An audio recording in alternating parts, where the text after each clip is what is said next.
Hello guys, magandang araw and welcome back ulit dito sa ating channel. So for today's video guys, may panibagong job opportunity na naman tayong isi-share sa inyo. Wow! So kung kayo po ay naghahanap ng ma-applyan trabaho abroad, especially dito sa Europe, guys, ito ay tamang-tama talaga sa inyo. So ito, hiring warehouse worker bound to Hungary.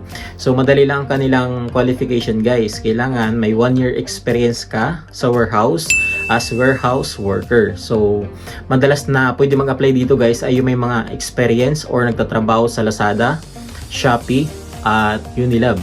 Basta warehouse guys, basta may experience kayo sa warehouse.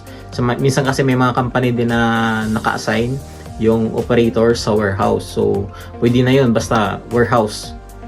Kailangan may certificate ka lang na ipapakita na ikaw ay nagtatrabaho sa warehouse. At kailangan guys, ang age requirement na pwede mag-apply dito ay 23 hanggang 40. So paano nga ba mag-apply? Guys, bisitahin nyo ang ABA Personnel Agency at mag-submit kayo ng inyong application walk-in sa kanila. So pwede kayo mag-submit ng inyong application walk-in at pwede rin kayo mag-fill up ng kanilang online application. So paano nga ba? I-scan nyo ito guys, ang barcode na itong nasa picture. Ito. I-scan nyo yan, yung barcode na yan, para makapag-proceed kayo sa kanilang online application.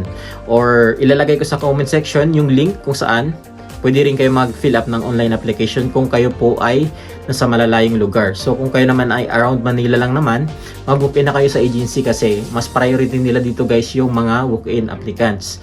At napakaganda dito guys kasi no placement fee. So ibig sabihin, ng no placement fee, wala kayong babayaran. So medical lang ang gagastusin ninyo. So ano pa nga ba?